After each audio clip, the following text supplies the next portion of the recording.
L'État, on en parle tous les jours, mais on le définit rarement.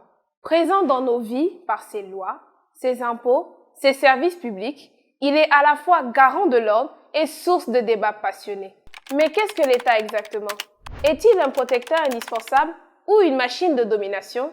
Aujourd'hui, on va explorer les grandes réflexions philosophiques sur l'État, de Platon à Kwame Nkrumah, pour comprendre son origine, sa légitimité et ses rapports avec la liberté.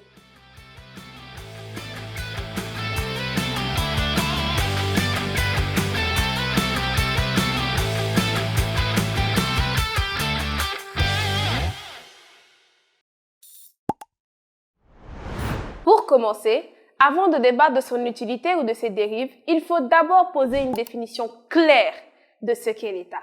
L'État, c'est un ensemble organisé d'institutions qui dirigent un territoire et une population.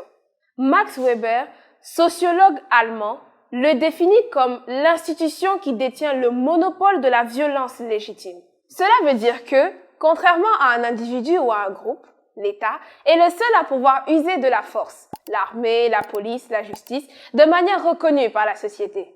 Mais cette puissance pose une question. Si l'État est si fort, est-il forcément une menace pour la liberté?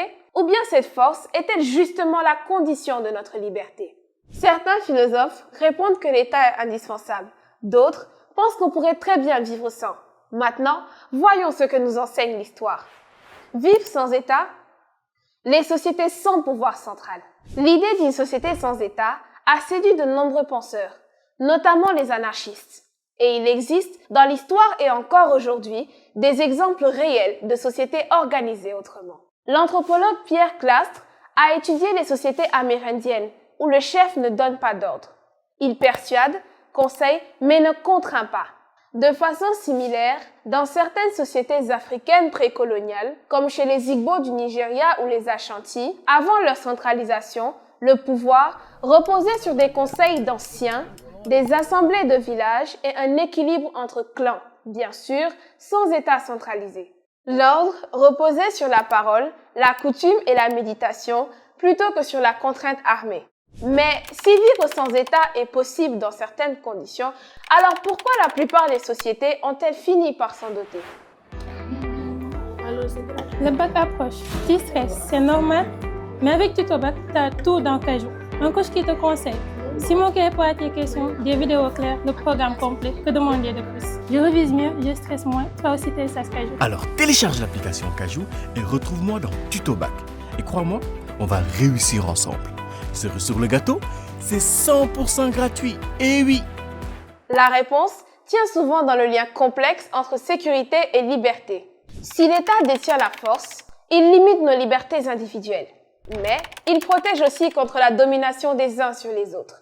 Sans État, disait Hobbes, c'est la guerre de tous contre tous. Dans cette logique, restreindre un peu la liberté individuelle, c'est garantir la sécurité, et donc une liberté réelle. Cette idée traverse la Déclaration des droits de l'homme de 1789 et inspire encore aujourd'hui le libéralisme politique. Ce qui nous amène naturellement aux deux grandes formes du libéralisme. Libéralisme politique et économique. Dans le libéralisme politique, l'État est minimal. Il garantit un espace où chacun choisit sa vie sans imposer une vision de ce qui est bon. Dans le libéralisme économique, inspiré par Adam Smith, l'État n'intervient pas dans l'économie. Le marché, par la main invisible, s'autorégule. Mais cette vision est critiquée. Que vaut la liberté si certains sont trop pauvres pour l'exercer? Et c'est justement cette question de l'égalité réelle qui va être au cœur des critiques, socialistes, communistes et aussi de certains penseurs africains. Les socialistes, comme Jean Jaurès, affirment que l'État doit intervenir pour garantir l'égalité réelle. Éducation, santé, logement, sans quoi la liberté reste théorique. Les communistes vont plus loin. Pour Marx, l'État sert toujours la classe dominante et doit disparaître dans une société sans classe. En Afrique, cette critique a inspiré des leaders comme Kwame Nkrumah au Ghana ou Julius Nyerere en Tanzanie. Nkrumah voyait l'État postcolonial comme un outil de libération économique face au néocolonialisme, mais aussi comme une étape vers une unité africaine supranationale. Nyerere, avec l'Ujamaa, a défendu un socialisme adapté aux traditions communautaires africaines où l'État organise la solidarité plutôt que la compétition. Finalement, que l'on défende un État fort, minimal ou qu'on rêve d'un monde sans État, la question reste la même. Comment concilier pouvoir et liberté? Oh non, exposer le PC pour demain alors que je n'ai rien utilisé. Pas besoin de stresser. TutoBac me sauve, Simon m'explique et je comprends direct. En plus, les vidéos sont top. Télécharge Kajou, c'est gratuit, elle me sauve la vie. Alors télécharge l'application Kajou et retrouve-moi dans TutoBac. Et crois-moi, on va réussir ensemble. Cerise sur le gâteau, c'est 100% gratuit. Et oui! Conclusion récapitulative. L'État est à la fois un garant de l'ordre et un objet de méfiance. Des sociétés sans État ont existé, mais souvent dans de petites communautés. Le libéralisme y voit un arbitre qui protège la liberté individuelle. Le socialisme et le panafricanisme en font levier d'égalité et de développement.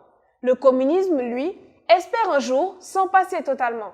Comprendre ces visions, c'est voir que l'État n'est pas seulement une structure juridique. C'est une question de rapport au pouvoir, à la justice et à la liberté. Et pour le bac, ce n'est pas seulement une question de connaître les définitions. Il faut savoir mobiliser ses idées dans un raisonnement structuré. Pour le bac, n'apprenez pas juste des définitions. Soyez capable de comparer des visions, de donner des exemples précis, y compris africains ou contemporains, et de surtout problématiser. En dissertation, une bonne accroche peut partir d'une actualité politique. En explication de texte, cherchez à relier la thèse à une vision plus large de la société. Et le jour J, structurez votre copie. Intro claire, 2-3 parties équilibrées et une conclusion qui ouvre. Courage, tu vas y arriver.